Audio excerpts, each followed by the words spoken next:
YTN News FM.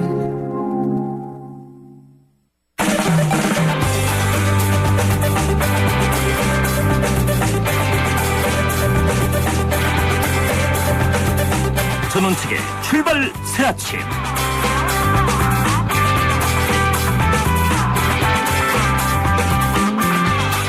청취자 여러분 안녕하십니까. 출발 새아침의 전원책 변호사입니다. 서울 소재 어느 병원에 가짜 환자 102명이 브로커 보험 설계사와 짜고 입원을 가짜로 하고 가짜 진단서를 만들어서 건강보험금료 1억 3천만 원, 민영보험금 8억 3천만 원을 타내다가 걸렸습니다. 이런 나이롱 환자들 보험 사기 건강보험 재정 규모만 5천억 원에 이른다고 합니다. 손해보험 자료를 보면 교통사고 뒤에 입원한 환자는 일본의 경우가 10% 미만입니다. 그런데 우리는 무려 70%입니다. 우리 자동차가 깡통이 아니라면 일본과 차이 나는 그 60%는 도덕의 차이거나 양심의 차이입니다. 정말 부끄러운 일입니다. 7월 27일 순서입니다. 내일이 종전 60주년입니다.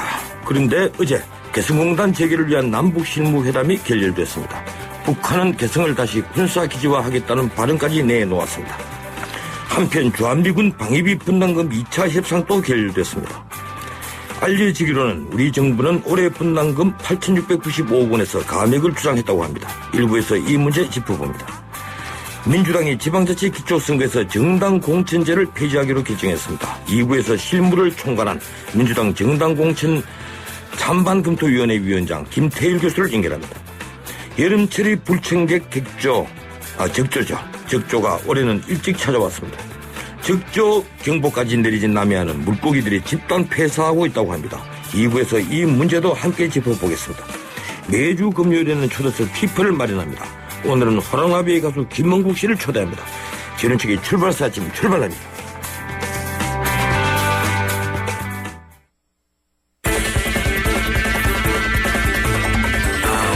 발빠른 뉴스, 진실보도의 자존심, 전원책의 출발 새아침.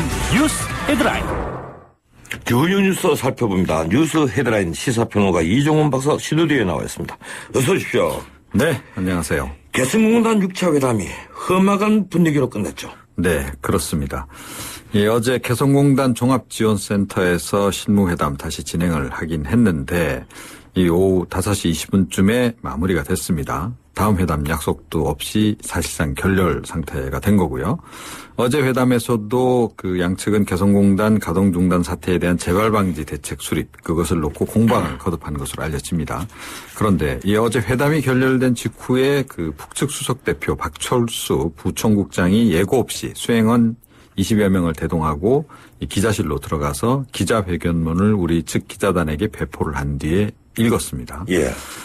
그 내용이 이렇습니다. 남측과의 개성공업지구 협력 사업이 파탄나게 된다면 공업지구 군사 분계선 지역을 우리 군대가 다시 차지하게 될 것이며 서해 육로도 영영 막히게 될 것이다. 일종의 위협을 한 거죠. 예. 이 과정에서 약간 그 몸싸움도 좀 있었다고 하는데 이 북측 대표단이 그러면서 지난 3, 4차 회담의 기본 발언과 합의서 초안 또 6차 실무회담 기본 발언 이런 것들을 포함한 그 20쪽 분량의 그 자료를 또 배포를 했어요. 그러니까 자신들은 성의를 다하고 있는데 남측이 좀 별 의사가 없는 것 같다. 이런 식으로 지금 이제 몰고 가기 위해서 그런 것 같습니다. 예, 박칠수 이 수석 대표가 이 개성공단 자신들이 운영할 수 있다 이 얘기도 했던데, 근데 우리 정부는 이 통일부 대변인이 중대 결심을 할 수 있다. 예, 이런 입장을 밝혔죠. 네, 그렇습니다. 이 북측이 어제 이렇게 기자회견문을 일방적으로 배포 낭독하고 이 회담 관련 문건을 공개한 것에 대해서 매우 유감스럽다 이렇게 지적을 하면서 이 북한이 재발방지 대책에 대해서 진정성 있는 태도를 보이지 않는다면 정부로서는 중대한 결심을 할 수밖에 없을 것이다 이렇게 경고를 했습니다. 이 장기 폐쇄까지 염두에 둔 거 아니냐 이런 지금 분석이 나오고 있고요. 어제 회담이 사실상 결렬됨에 따라서 이 개성공단 입주기업들도 비상이 걸렸습니다. 오늘 그 개성공단 정상화 촉구 비상대책위원회 전체 회의를 소집해서 이 향후 대책 또 회담 결렬에 대한 입장 이런 것을 정리해서 발표할 예정이라 그럽니다. 지금 7차 회담일이 지금 예정되어 있지 않죠? 네, 그렇습니다. 예, 그렇군요. 국정원 국정조사 오늘 국정원 기관보고인데 아마 이 무기한 연기로 갈지 모른다는 그런 예측도 나오고 있네요. 네, 그렇습니다. 이 새누리당은 국가정보원 기관 보고를 비공개로 진행하자 이렇게 주장을 했고 민주당은 공개로 하자 이러면서 맞섰고 결국 합의에 실패를 했습니다. 이런 상태에서 이 새누리당 측에서 이 국정원 기관 보고 공개를 놓고 여야가 합의를 하지 못했기 때문에 이 기관 보고를 무기한 연기하기로 했다 이렇게 밝히고 나섰습니다. 이렇게 되니까 또 민주당 쪽에서는 그 국정원 기관 보고는 예정대로 실시한다.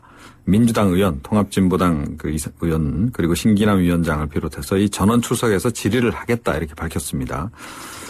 지금 뭐 야당이 이렇게 얘기를 해도 어찌됐건 뭐 이 주도권은 그 새누리당에 있는 상황이기 때문에 이 정도에서 지금 파행으로 가는 그런 분위기가 아닌가 이렇게 여겨집니다. 예, 제가 보기엔 이 국정원이 출석하느냐 안 하느냐 그 여부가 해요. 네. 예, 출석을 하면 진행이 될 것이고 출석을 하면 진행이 안 될 것이고 예, 묘한 분위기입니다. NLL 대화록 실종과 관련해서는 새누리당이 어제 검찰에 고발을 하기로 했죠. 네, 그렇습니다. 지금 대화록 실종에 관계됐을 것으로 추정되는 인사들을 대통령 기록물 관리에 관한 법률 위반 혐의로 어제 오전에 전원 검찰에 고발을 한 겁니다. 뭐 특정인을 지정하지는 않았습니다. 예. 매우 광범위하게 이제 지정을 한 상태고 최동욱 검찰총장이 이번 사건은 국민적 관심이 지대한 중요 사건임을 고려해서 법과 원칙에 따라 신속하고 철저하게 수사하라 이렇게 서울중앙지검에 지시를 했습니다. 이 사건 지금 공안 2부 서울중앙지검 공안 2부에 배당이 됐다 그러고요. 여기에 대해서 그 민주당 쪽에서는 이 집권당이 야당을 고발하는 건 정치 공작이다 이러면서 지금 반발을 하고 있고요. 또 이 새누리당의 고발에 맞서서 대화록 실종 사건 수사를 위한 특검 법안을 내놓으면서 맞불을 놓을 그런 계획으로 알려지고 있습니다. 예, 그렇군요. 한미 방위비 분담금 협상 어제 접점을 찾지 못하고 일단 3차 협상으로 밀려났죠? 네, 그렇습니다.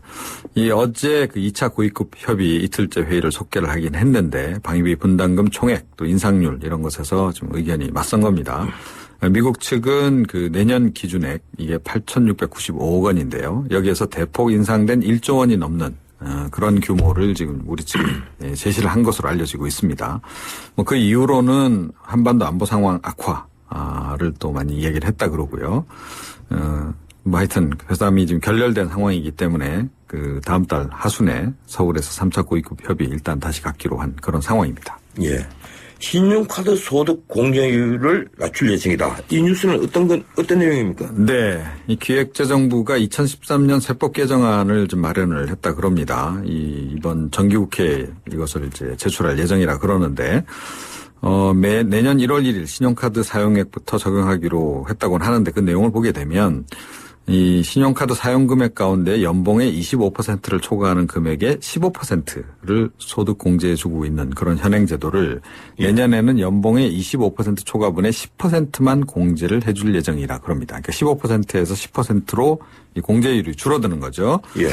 원래는 뭐 이 소득 공제 제도 자체를 아예 폐지하거나 공제율을 대폭 축소하는 방안 검토를 했는데 뭐 그나마 봉급 생활자에 영향을 미치는 중요한 이슈라서 뭐 이 정도로 조정을 했다. 뭐 이렇게 지금 전해지고는 있습니다.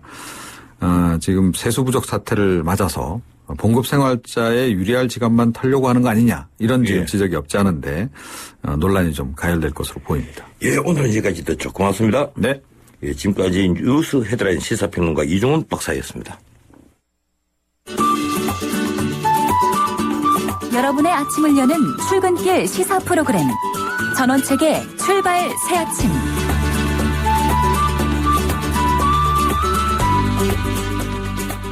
예, 한반도를 둘러싼 안보 정세가 급격하게 돌아가고 있습니다. 어제는 개성공단 재개를 위한 남북 실무회담이 결렬됐습니다. 북한은 개성을 다시 군사기지화하겠다는 위협적인 발언까지 서슴지 않았죠. 우리 정부는 개성공단 폐쇄 가능성을 언급하며 역시 맞대응을 하고 있습니다. 예, 이런 와중에 어제 한국과 미국은 이틀 동안 방위비 분담 특별협정 SMA 체결을 위한 2차 고위급 협의를 벌이는데요. 이 역시 결렬됐습니다. 분담금은 올해 8,695억 원입니다. 미국은 올려달라는 입장이고 우리는 물가 인상률 정도만 인상한다는 입장으로 처음 알려졌습니다. 그런데 일각에선 감액을 제한했다는 말도 들립니다. 이 문제 단순히 돈 문제가 아니라 전작권 전환 연기는 물론 급변하는 안보 환경과 직결된 문제입니다. 전문가 의견을 듣도록 하겠습니다. 국방연구원 이호령 박사 전화로 연결됐습니다. 이 박사님 안녕하세요. 네, 안녕하세요. 예, 어제 개성공단 사태 해결을 위한 6차 남북 실무회담이 결렬됐습니다. 그 원인을 무엇으로 보십니까? 네, 아무래도 그 책임 소재와 재발 방지책에 대한 견해차가 크지 않았나 싶습니다. 예. 무엇보다도 그 개성공단의 문제는 재발 방지인 거죠. 이번에 다시 이러한 사태가 발생하지 않고 사업자들이 안심하고 이렇게 중단되지 않고 사업을 하기 위해서는 가장 중요한 게 재발 방지죠. 그러나 북한은 이런 재발 방지와 관련해서 다소 명확한 입장을 제시하지 않고 남북 간의 재발 방지와 관련된 노력을 같이 하자라는 입장을 제시함으로 인해서 우리가 한미 연합 연습 훈련이라든지 이러한 훈련을 계속해서 나갈 때 너희들의 입장이 무엇이냐에 대해서 명확한 입장을 제시하지 않은 것으로 봤을 때 북한이 어떤 내부적인 이유에 의해서 이러한 그 위기를 에스컬레이션 시킬 때 예. 유사한 상황이 오면 또 이러한 사태도 가능할 수 있다라는 점을 암시를 하고 있는 거죠. 그러한 측면에서 이번에 그런 재발 방지책에 대한 명확한 입장이 없는 상태에서는 지금과 같은 회담이 지속이 돼봤자 공회전 되는 거에 불과하다라는 그런 입장인 것 같습니다. 예, 어제 북한 박철수 수석 대표가 기자회견을 자청을 해서 이 회담이 결렬 위기다. 이 공단이 파탄되면 이 개성공단 지역에 다시 군대가 들어간다. 네네. 또 개성공단은 남측이 아니라도 우리가 운영할 수 있다. 이런 식의 이제 협박성 발언을 했습니다. 네네. 예, 이 북한 태도 변화가 그 확정적이라고 보십니까?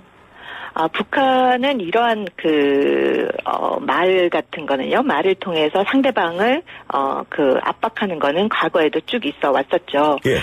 사실상 4월에 개성공단을 중단시킬 때도, 왜 자기네들이 이렇게 중단할 수밖에 없느냐의 이유를, 6.15 정신과 14 정신에 위배된다.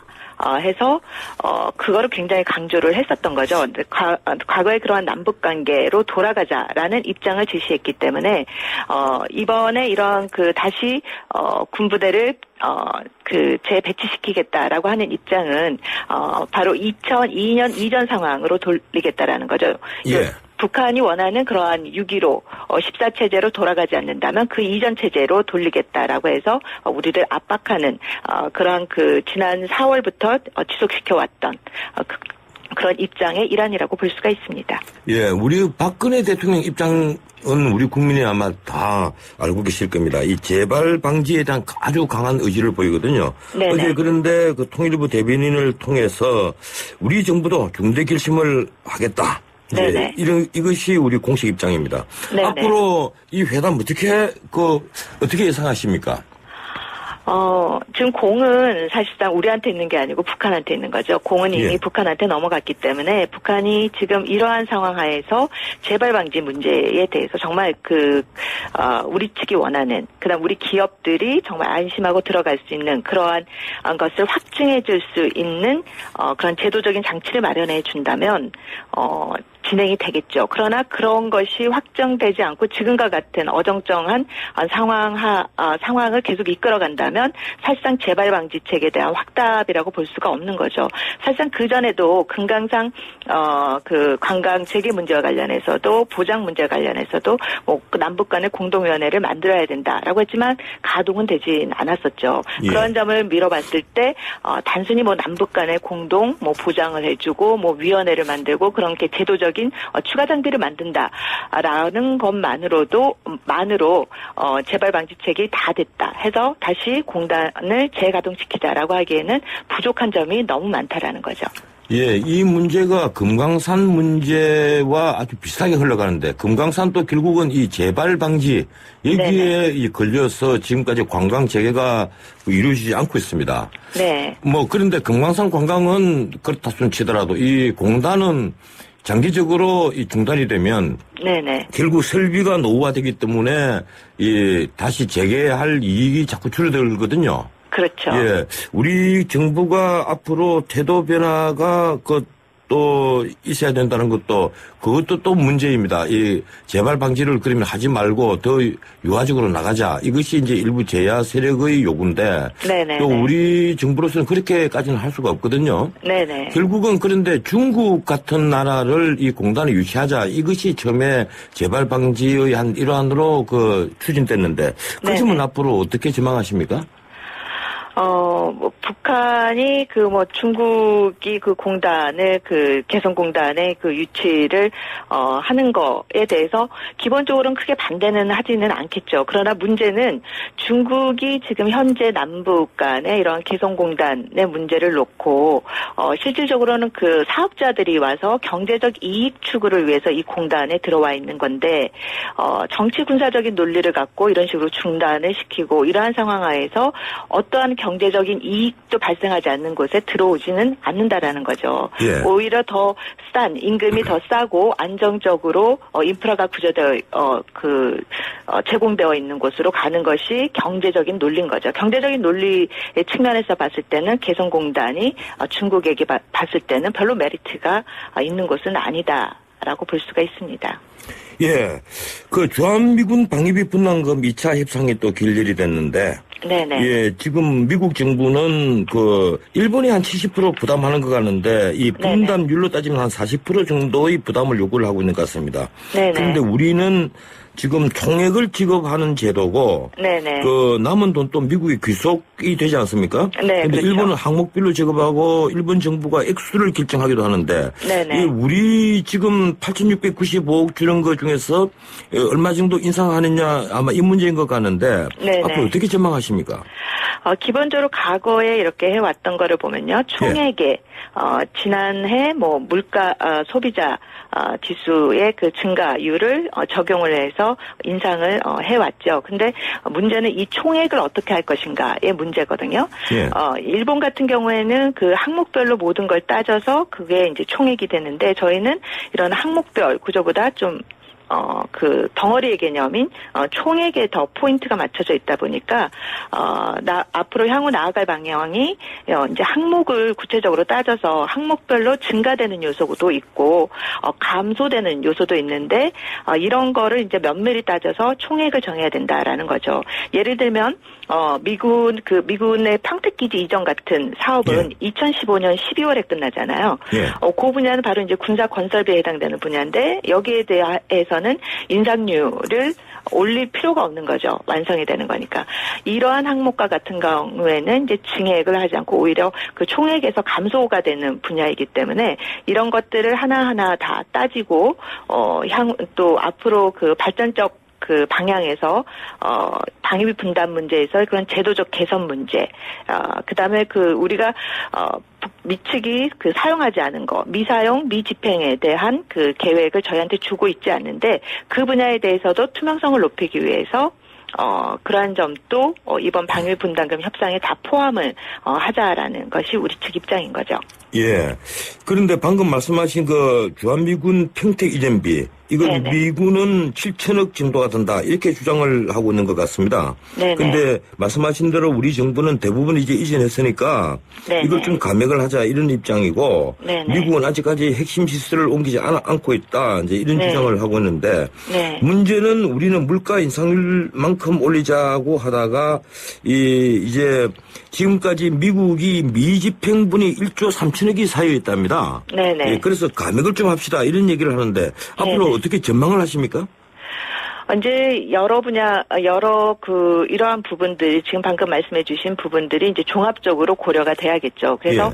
과거와 같이 어느 한쪽만 주장하는 것이 아니라, 미사용돼서 누적된 그런 금액들, 지금 또 군사건설비가 더 이상 이제 추가 소요가 발생하지 않는 점들, 그다음에 우리가 물가 인상률의 반영, 그다음 지금 미측이 요구하고 있는 북한 위협에 대한 증가, 여기에 따른 군사 자산이 더 들어오는지에 대한 어떤 비용 뭐 이런 것들을 종합적으로 고려를 해서 그 총액이 결정되어져야 된다고 봅니다. 해서 지금은 협상이 진행되는 단계이기 때문에 여기에 대해서 뭐 어떻게 해야 된다라기보다는 큰 방향에서는 요번 그 방위비 협상에서 우리가 좀 그 제도의 어떤 발전을 위해서는 총액제보다는 항목별 위주로 향후 협상이 진행이 되어져야 될 것이고 보다 미치게 그런 사용에 대한 투명성을 높이는 방향이 되어져야 될 것이다라는 그런 기본 방향은 지속이 되어져야 되는 거죠. 예, 지금 일본이 그 분담률이 한 70%가 되는데 네네. 우리가 지금 그 분담률이 낮은 건 사실입니다. 그래서 일각에서는 네네. 예, 해구산 보장도 제대로 받고 해야 되니까 이걸 제대로 분담 비율을 올려주고 대신에 우리가 지금 면제를 해주고 있는 가축사 비용, 네네. 항만공항 사용료 네네. 뭐 이런 것을 그 다 받자 이런 네네. 주장을 하는 분들도 있습니다. 네네. 예, 어떻게 보십니까? 이제 그게 바로 간접비에 해당이 되는 거죠. 근데 일본 측 같은 경우는 이제 간접비를 그 전 총액제에 다 포함을 시키고 있기 때문에 이게 보다 수치가 높은 걸로 나와 있는데요. 이제 그러한 측면에서도 이제 간접비도 전부 다 우리가 이번에 이러는 총액제에 다 이제 포함을 시켜서 가격을 이제 현실화 시키고 모든 그런 금액들 지원되는 금액을 양성화 시키는 것도 필요한 과정이라고 볼 수가 있습니다. 예, 이제 시간이 얼마 남지 않았는데요. 네. 예, 내일이 그 종전 60주년인데 북한은 네. 소위 전승일 행사다 이래서 그 대대적으로 기념을 하고 있습니다. 네, 뭐 아리랑 네, 네. 공연도 다시 하고 있고요. 네, 네, 네. 그래, 중국이 서열 8위 임무를 네, 네. 북한에 파견을 했는데 네네. 그리고 중국은 육자회담 등 그 대화를 우선시하고 있지 않습니까? 네네. 예, 앞으로 이 중국의 태도와 이 북한이 그 어느 방향으로 나갈 것인지 이 어떻게 네네. 진행될 것으로 봅니까? 남북 관계가요. 북한은 지금 굉장히 외교적으로 고립이 되어 있고 국제적으로도 지금 제재를 받고 있는 상황이고요. 그다음에 그 중국도 과거와 달리 이제 한국과 미국과 대북 정책에 있어서 조율과 협력을 하는 정책이 보다 강화가 되고 있기 때문에 예. 북한 입장에서는 이런 전승절을 통해서 이제 서열 8위에 해당되는 부주석을 초청하는 것이 나름대로는 자기네들이 굉장히 그 정치적 의미를 부여할 거라고 봅니다. 그러나 이러한 그러한 그 정치적 의미 부여로만 그게 끝나는 것이 아니라 중국 입장에서도 북한은 행동의 변화를 보여줄 때, 그것이 북한이, 지금 현 상태에서 벗어나는, 어떻게 보면 빠른, 선택의 일환이라고 볼 수가 있습니다. 현 상황을 극복할 수 있는 주요 방안이라고 볼 수가 있겠죠. 그러한 측면에서 중국이나 우리나 미국이나 다들 공통된 하나의 목소리가 있습니다. 지금과 같아서는 안 된다라는 거죠. 지금의 이러한 입장에서 변화된 태도를 조금이라도 보인다면 북한에 대한 협력이라든지 대화라든지 이런 것이 보다 강화되어질 것이라는 메시지를 보이고 있는 거죠. 예, 고맙습니다. 여기까지 듣겠습니다. 네. 예, 지금까지 국방연구원 이호령 박사였습니다. 대출금리 유형부터 대출 종목까지 모두 당신에 의해 결정된다. 이것이 현대 에이블론. 놀라운 건 당신의 가능성이 높아졌다는 것. 대출의 새로운 변화. 현대증권에서 시작합니다. 에이버 현대증권. 담보유지 비율 미달 시 이미 처분될 수 있으며 주가 하락 시 투자 손실이 확대될 수 있습니다. 예, 출발사 지금 1부였고요. 잠시 뒤 2부 이어갑니다. 상상 그 이상의 글로벌 투자의 신화가 시작됩니다. 세계를 놀라게 한 대한민국의 성장 신화. 인천이 다시 씁니다. 삼성, LG, 신세계 등 글로벌 기업 대규모 유치, 투자 유치 금액 16조 원으로 전국 1위에 빛나는 투자 실적, 일자리 15만 개 창출로 전국 고용률 1위, 올림픽 100배 경제 효과의 GCF 유치로 국제도시 도약. 이제 인천이 세계 제1의 투자 도시로 우뚝 섰습니다. 더 뛰겠습니다. 더 땀 흘리겠습니다. 대한민국 대표 브랜드 인천이 대한민국의 심장이 되어 뛰겠습니다. 이 캠페인은 대한민국의 심장, 경제수도 인천광역시와 함께합니다. YTN 라디오 교통 캠페인. 안녕하세요. 대림대 교수 김필수입니다. 인터넷 등이 발달하면서 각종 정보가 넘치고 있습니다. 문제는 이 중에서 잘못된 정보도 많다는 것입니다. 큰 차가 안전하다. 에어백만 믿으면 된다. 또 DMB나 휴대폰은 운전 중 안전하게만 사용하면 된다. 유사 연료도 괜찮다 등 사고를 일으키는 문제가 많은 상식이죠. 제대로 된 상식을 찾아서 인지하는 것도 운전자의 중요한 의무입니다. 이 캠페인은 글로벌 뉴스리더 연합뉴스와 함께합니다.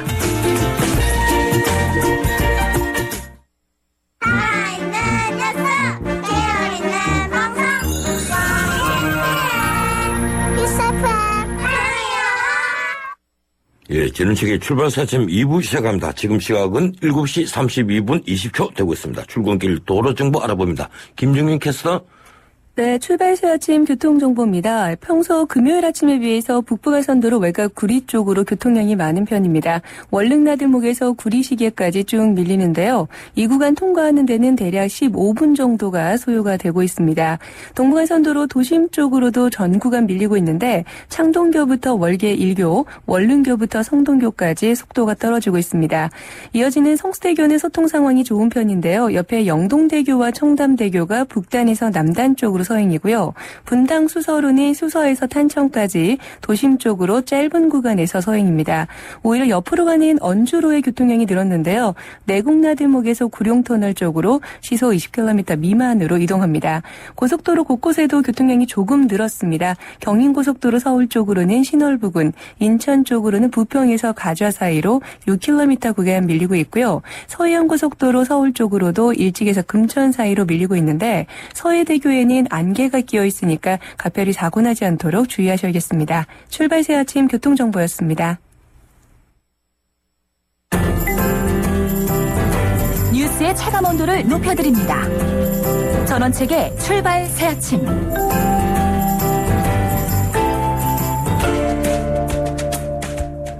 청취자 여러분들은 혹시 구청장이나 시장, 구의원, 시의원들의 이름을 알고 계십니까?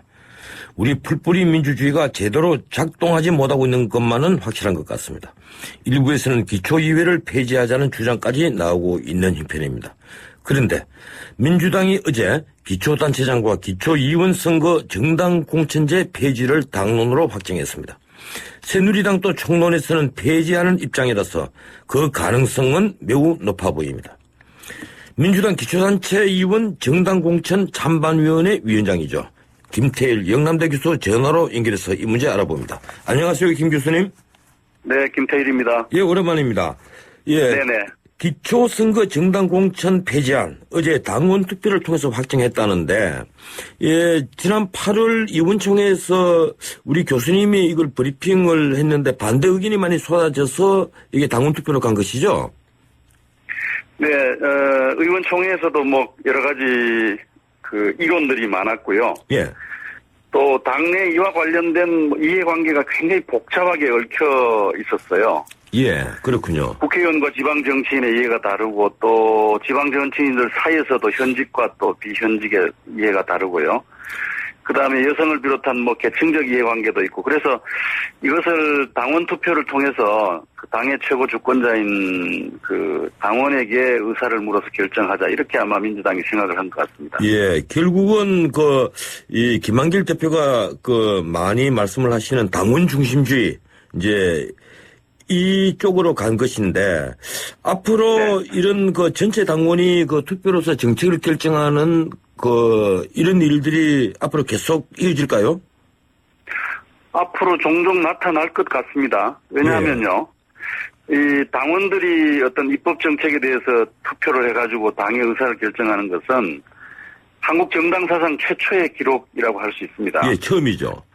네, 그간의 당의 의사결정, 즉 당론 결정이라고 말하지 않습니까? 예. 주로 국회의원이나 뭐 당대표 혹은 지역위원장들이 모여서 결정을 했는데요. 예.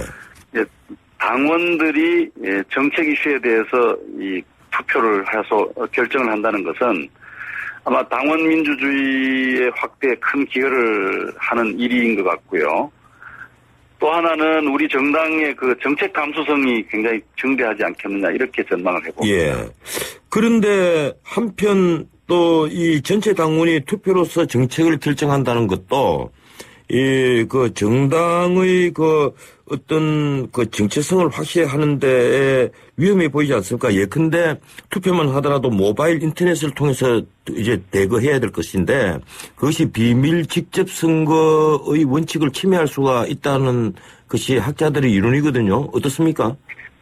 그럴 위험성은 물론 있습니다. 그리고 예. 모바일을 통해서 투표를 한 그간의 사례도 있지 않습니까? 주로 당 지도부 선출 과정에서 그런 제도가 도입되었던데요. 예, 그렇죠. 이것의 기술적 불안정성이 존재하고 있는 것은 분명합니다. 그런데 그런 문제점들을 아마 이게 굉장히 많이 개선해 나가고 있지 않느냐 하는 느낌이에요. 저도 물론 이번에 구체적으로 들여다보진 않았습니다만 그 본인 확인 절차라든지 또 뭐 대리투표를 불가능하게 하는 여러 가지 장치들을 예. 만들어서 아마 그런 기술적 문제점들을 개선해 나가고 있기 때문에 앞으로 점점 더 이 제도가 채택될 가능성이 많이 있지 않겠느냐 하는 생각입니다. 예, 김 교수님은 예, 앞으로 이런 직접민주주의의 그 활성화 이걸 많이 기대를 하시는군요. 특히 이제 당의 여러 가지 이해관계가 얽혀서 예. 의사결정이 난맥을 이루고 교착 상황에 빠지게 되면 이것을 통해서 돌파할 가능성이 많아지죠. 예. 뭐 아마 여당에서도 이런 제도가 채택될 가능성도 있지 않겠느냐는 생각입니다. 예. 어제 그 투표한 내용을 보니까 전 당원이 14만 7천 명인데 투표율이 51.9% 입지다. 그리고 찬성이 67.7%, 반대가 32.3%. 이렇게 해서 기초선거 공천 폐지가 결정이 났는데 김 교수님께서 이 찬반검토위원회 위원장을 맡아서 공천 폐지안을 내놓으신 것 아닙니까? 네네. 예, 그래서 기초단체장, 기초위원 공천을 폐지해야 하는 이유를 가장 잘 아시는 분인데 좀 짧게 간략하게 말씀해 주시겠습니까? 이게 기초선거에 정당이 들어가느냐 마느냐 하는 문제는 굉장히 해묵은 논쟁입니다. 예. 아마 지방자치가 생기면서부터 계속되어 온 논쟁이라고 볼 수 있는데 이것의 장단점을 이론적으로 비교하는 것은 사실 실익이 없다고 봐요. 예. 문제는 현재 한국의 지방정치 현실에서 어떤 제도가 더 적실성이 있느냐 하는 문제일 텐데요. 지난 2006년부터 10년 이 두 차례에 걸쳐서 정당 공천제를 채택을 했는데 그 결과 굉장히 많은 폐해가 나타났습니다. 예. 줄 세우기 문제라든지 또 돈 공천 비리 문제라든지 또 지방정치가 중앙정치에 예속된다든지 뭐 이런 많은 문제점들을 좀 차단하기 위해서 일단 정당 공천을 배제해 놓고 그다음에 필요한 조치들을 보완해 나가야 되지 않겠느냐 하는 것이 아마 국민 여론이고 또 민주당 당원들의 의견인 것 같습니다. 현재 국민 여론이 정당 공천을 폐지하는 것이 좋다라는 것이 한 60%에서 70% 가까이 되었는데요. 예. 이번 그 민주당의 당원 투표 결과도 역시 그러한 민심을 반영하는 정도의 지지가 난 것으로 보면 현재 국민들은 정당 공천을 폐지하는 것이 맞다라고 하는 어떤 합의가 있지 않느냐 이렇게 해석을 해봅니다. 예. 이 정당 공천 금지, 이 정당 공천을 폐지하는 폐지하거나 금지하는 것은 정치적 표현의 자유를 위배한다. 이래서 2003년에 헌법재판소로부터 위헌 결정을 받은 바가 있지 않습니까? 네, 그렇습니다. 예. 그런데 예. 예, 근데 2003년도에 그 헌법재판소 결정은요. 예. 정당 공천 금지가 이제 옳지 않다라는 것이 아니고요. 정당 표시 금지가 지나치다 하는 것입니다. 그래서 이번에 민주당도 정당 공천제를 폐지하면서 자신이 어떤 정당을 지지하는지 또 어떤 정당의 활동 경력이 있는지 등을 표방할 수 있도록 정당 표방제를 허용하는 그런 장치를 대안으로 제시한 바가 있습니다. 예, 그러니까 이 헌법재판소의 결정을 이해를 해서 금지 자체는 이제 위반이다. 이 점을 피해가고 또 후보들이 또 자신을 지지하는 정당을 표시하는 것을 막을 수도 없으니까 정당 표방제를 두자 하는 것 아닙니까? 예, 그렇습니다. 예. 그런데 이 정당 표방제를 두자는 얘기는 사실상 공천 하는 것과 마찬가지고 오히려 후보만 난립시키는 폐단만 불러일으키지 않을까요? 물론 그럴 수도 있는데요. 예. 이 정당 표방제는 정당 공천의 폐해를 단절하면서 예. 그다음에 정당 정치의 어떤 순기능을 채택하자고 하는 일종의 절충안이라고 볼 수가 있습니다. 예, 그렇군요. 예, 네. 근데 정당 공천이라고 예. 하는 것이 이제 출세우기 비리 등이 비일비재하니까 예. 일단 그걸 없애되 출마자들이 어떤 가치를 지향하는지를 유권자들이 잘 알 수 있도록 정보를 더 많이 주기 위해서 이제 그런 것을 허용하자고 하는 것이죠. 예. 근데 여성 의원들이 지금 참 반대를 많이 합니다. 이 여성들이 정치 참여가 줄어들 수밖에 없다 이건데 여성 명부제 도입 주장이 많이 있던데 어떻습니까? 여성 의원들 반대가 아주 굉장히 강력했습니다. 예. 그런데 그것은 뭐 이해갈 수 있는 대목인데요. 왜냐하면 2006년에 정당 공천제를 채택하고 비례대표제를 채택했지 않습니까? 예. 그 비례대표를 통해서 여성의 생활정치 진출이 굉장히 많이 늘어났습니다. 예. 정당 공천제 비례대표를 채택하기 전에는 전체 기초의원 중에 여성이 차지하는 비율이 한 3% 이하였는데요. 예. 그 두 차례 정당 공천 비례대표를 한 결과 21%로 늘어났습니다. 예. 아주 괄목할 만한 성장이고 이것은 이제 바람직한 것이다 이렇게 보는데요.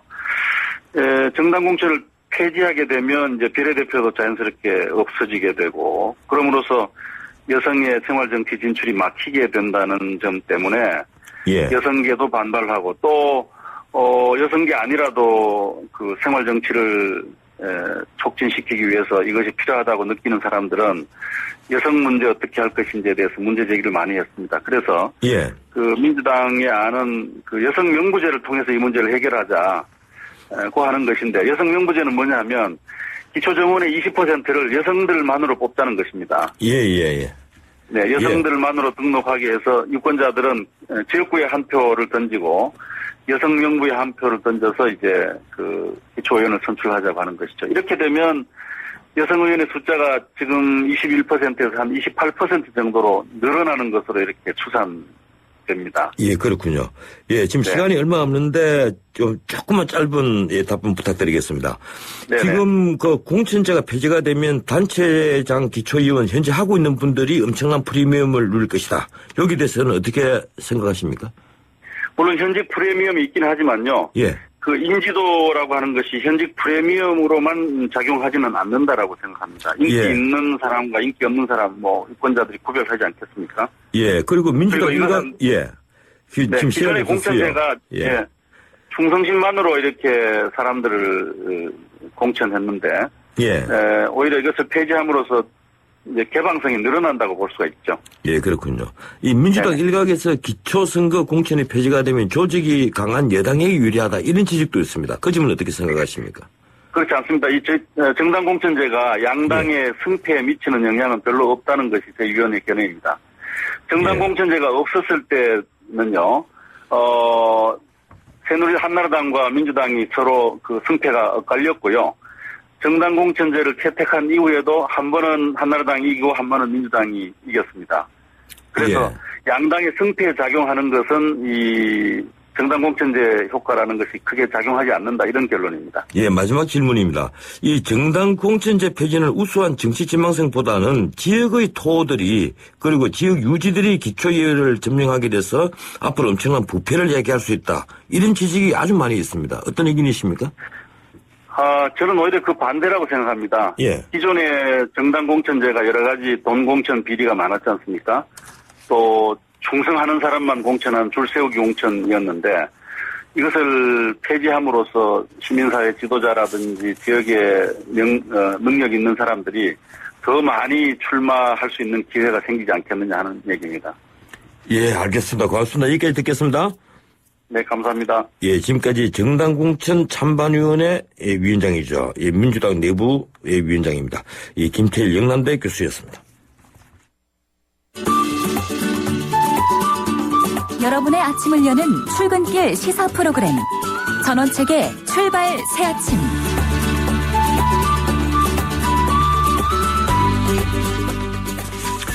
예년보다 한 달가량 일찍 찾아온 적조에 어민들과 당국의 긴장감이 높아지고 있습니다. 지난 24일부터 적조 경보가 내려진 남해 양식장에서 이미 물고기 집단 폐사가 시작됐다는 보도입니다.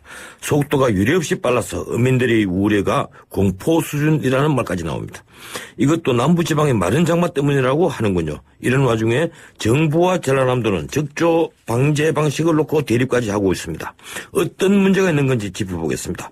국립수산과학원 조은섭 박사 전화 연결되어 있습니다. 안녕하세요, 조 박사님. 예, 안녕하십니까. 예, 해마다 여름이면 적조 피해를 걱정하게 되는데 우선 적조라는 게 어떤 건지 짧게 설명해 주십시오. 아, 예, 적조라는 거는 적조를 형성하기 위해서는 그 햇빛이라든지 물의 영양염이라든지 수온이 알맞은 상태에서 예. 그 수색이 이 젓갈색, 녹색 등으로 변하는 현상을 갖다가 적조라고 그렇게 일컬고 있습니다. 예, 올해는 적조가 한 달가량 일찍 찾아왔는데 그 이유가 마른 장마 때문입니까? 예, 그것이 큰 이유입니다. 중부지방에서는 마른 장마 대신 비가 많이 왔고, 예. 그 남부지방에서는 대신에 계속 비가 오지 않는 그런 상태였습니다. 예. 그래서 이 적조를 형성하기 위해서는 가장 큰 요인 중에 하나가 햇빛이거든요. 예. 이 햇빛이 강압성 요인을 촉진시키는 촉진 역할을 하기 때문에 남부지방에 이렇게 빠른 장마가 온 것은 햇빛 영향이 큰 것으로 그렇게 보고 있습니다. 예, 그렇군요. 이 적조도 주의보가 있고 경보가 있고 그렇더라고요. 23일에 적조주의보가 적조경보로 격상이 됐다 이런 보도인데 이 적조의 규모가 넓어져서 그런 겁니까? 아니면 그게 폭이 커지는 겁니까?